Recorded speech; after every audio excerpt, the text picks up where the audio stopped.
Students biology class 6 chapter 7 पढ़ रहे थे स्टूडेंट्स हम हेल्थ एंड हाइजीन, जिसमें हमने कम्युनिकेबल डिजीज़ में bacteria, virus, protozoa, parasitic worms के बारे में पढ़ लिया था। ट्रांसमिशन ऑफ डिजीज़ कम्युनिकेशन, जो कम्युनिकेबल डिजीज़ होती है वो एक पर्सन से दूसरे पर्सन पर क्या होती है, ट्रांसमिटेड होती हैं, स्प्रेड होती हैं। तो इसके अलग अलग मेथड है जिसके थ्रू ये क्या होती है, एक दूसरे में ट्रांसमिटेड होती है। तो पहला मेथड, फर्स्ट मेथड क्या है, through direct and indirect contact. Direct और इनडायरेक्ट मेथड से, कांटेक्ट से भी ये एक दूसरे में फैल जाती है। जैसे कि स्कैबीज़ है जो स्पाइडर लाइक, ये जो माइट से फैलता है, दीमक से फैलता है। कॉन्जक्टिविटीज़ है जो आई में, जब आई फ्लू हो जाता है तो आई फ्लू भी एक दूसरे से फैलता है।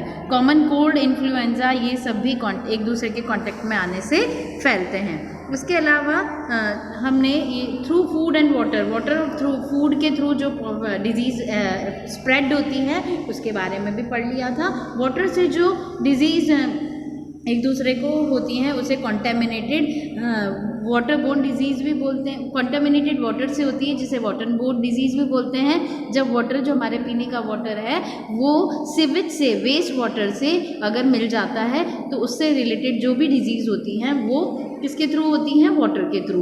वाटर में get contaminated if it is not store in clean covered utensil. Water कब कॉन्टेमिनेटेड हो जाता है, जब हम उसको क्लीन या कवर्ड यूटेंसिल्स में नहीं करते, स्टोर साफ और कवर्ड यूटेंसिल्स में स्टोर नहीं करते, तब वाटर कॉन्टेमिनेटेड हो जाता है। या फिर हम डर्टी हैंड से वाटर यूज़ करते हैं पानी लेने के लिए तो वाटर कॉन्टेमिनेटेड हो जाता है। और जैसे कि जूस, सैलेड, आइसक्रीम, ये भी वाटर बोर्न डिजीज़, वाटर में also cause water borne disease. Water से जो डिजीज़ होती है हम उसे वाटर बोर्न डिजीज़ कहते हैं। जूस, सैलेड और आइसक्रीम भी कॉन्टेमिनेट बहुत ईजीली हो जाते हैं।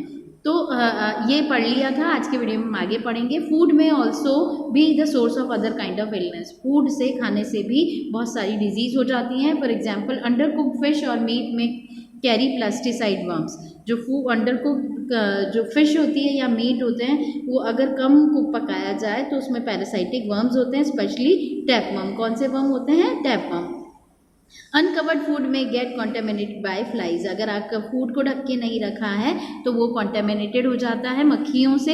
विच सिट ऑन गार्बेज, जो फीसियस और गार्बेज पे बैठती है, गंदगी पर बैठती है, वो अपने साथ क्या लेकर आती है, जम्स लाती हैं। Stale improperly canned food, undercooked food, untreated, unboiled milk and food handled with dirty hand may cause various type of digestive disorder that are commonly called food poisoning. जो अनट्रीटेड अनबॉइल्ड मिल्क होता है, जो हमने दूध अगर गर्म नहीं किया है और डर्टी हैंड से हमने उसको यूज़ किया है तो डाइजेस्टिव डिसऑर्डर हो जाता है, आपको डाइजेस्ट नहीं होता और उससे कॉमनली कौन सी डिजीज़ हो जाती है, फूड पॉइजनिंग।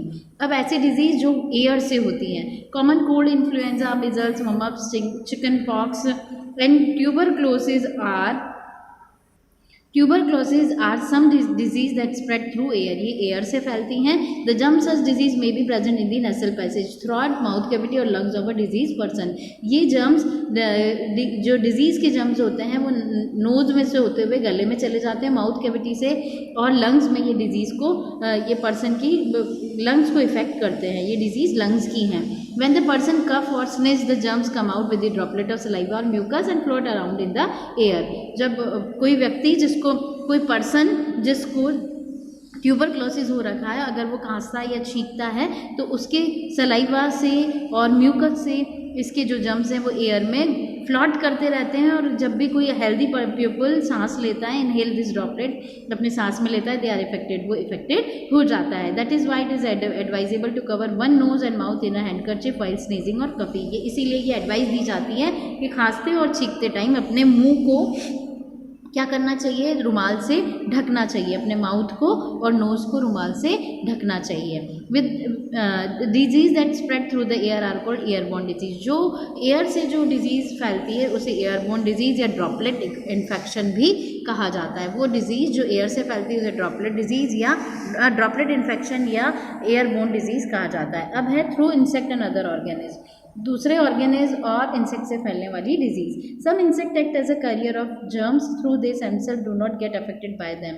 कुछ इंसेक्ट ऐसे होते हैं जिनके ऊपर जर्म्स होते हैं और वो एक दूसरे इससे इन जर्म्स से ये इफेक्टेड करते हैं पर्सन को। फ्लाइज एंड कॉकरोच और most common carriers of disease. Flies, मक्खियाँ और कॉकरोच से बीमारियाँ होती है। They collect germs from garbage, faeces, sewage and deposit them on food.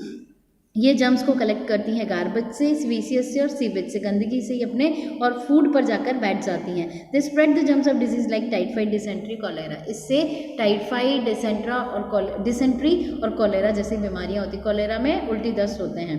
Mosquitoes act as carrier of germs malaria, filariasis, dengue, chikungunya, yellow fever. Mosquito से भी malaria होता है, फिलेरियासिस होता है, डेंगू होता है, चिकनगुनिया होता है या येलो फीवर, और येलो फीवर भी मलेरिया मॉस्किटो से होता है। Germs enter their body when they suck the blood of a person suffering from any of disease. Germs blood में enter हो जाते हैं जब मॉस्किटो किसी को काटता है। When they bite a healthy person, the germs enter the person. और जब ये किसी दूसरे पर्सन को काटता है तो उसमें भी ये जर्म्स चले जाते हैं। Similarly flies spread plague from infected rat to human being. जो फ्लाइज हैं वो प्लैक फैलाती हैं जो किसके ऊपर होता है, रेड के ऊपर होता है। Lice, mites and ticks also spread many disease. जुमे, माइट्स, दीमक और टिक्स जो है वो भी बहुत सारी डिजीज़ फैलाती हैं। तो स्टूडेंट्स किस किस के थ्रू ये हमें डिजीज़ होती है ये हमने पढ़ा। हाउ टू अवॉइड इन्फेक्शन को हम कैसे रोक सकते हैं इसको नेक्स्ट वीडियो में पढ़ेंगे। आज के वीडियो में इतना ही। Thank you.